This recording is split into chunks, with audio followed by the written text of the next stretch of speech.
കഥകളുടെ അക്ഷയഖനിയാണ് മഹാഭാരതം. ഇതിലില്ലാത്തത് മറ്റെവിടെയും കാണില്ലെന്നാണ് വ്യാസവചനം. നന്മയും തിന്മയും തമ്മിലുള്ള സംഘർഷമാണല്ലോ അന്നും ഇന്നും ലോകം മുഴുവൻ. മറ്റൊരു വിധത്തിൽ പറഞ്ഞാൽ അധികാരവും ബുദ്ധിയും തമ്മിലുള്ള സംഘട്ടനം.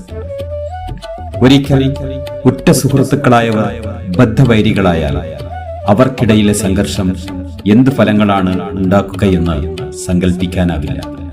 അവരുടെ ശത്രുത മറ്റ് വ്യക്തികളിലേക്ക് കൂടി വ്യാപിച്ചാൽ അതിന്റെ ഫലം ഭയാനകമാവുമെന്ന് ചരിത്രം അടിവരയിടുന്നു.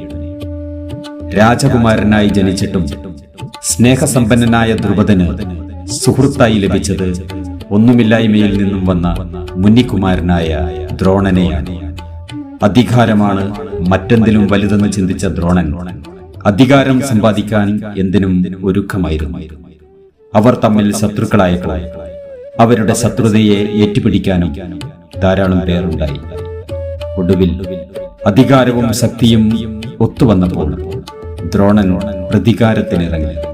ആ പ്രതികാരം ഒരു മഹാസാമ്രാജ്യത്തിന്റെ അസ്ഥിവാരമാണ് ഇളക്കിയത്. അധികാരശക്തിയും ബുദ്ധിശക്തിയും തമ്മിലുള്ള ഏറ്റുമുട്ടൽ ചരിത്രത്തിന്റെ അനിവാര്യതയായി മാറി. ഇതിഹാസത്തിന്റെ പുനർവായനയുമായി വരുന്നു ജയപ്രകാശ് പാനൂരിന്റെ ദ്രുപദ പർവ്വം. എല്ലാ ഒറ്റയാൾ പോരാട്ടങ്ങളും അധികാരവും ബുദ്ധിയും തമ്മിലുള്ളതാണ്. അധികാരം ശക്തിയെ കൂടെ നിർത്തുമ്പോൾ ഏറ്റുമുട്ടാൻ ബുദ്ധി മാത്രമേ ഉപകരിക്കൂ. ബുദ്ധി ഉപയോഗിക്കാൻ അറിയുന്നവന് ഏറ്റവും ശക്തമായ ആയുധമാണ്. ജയപ്രകാശ് പാനൂരിന്റെ ഏറ്റവും പുതിയ നോവൽ ദ്രുപദ പർവ്വം.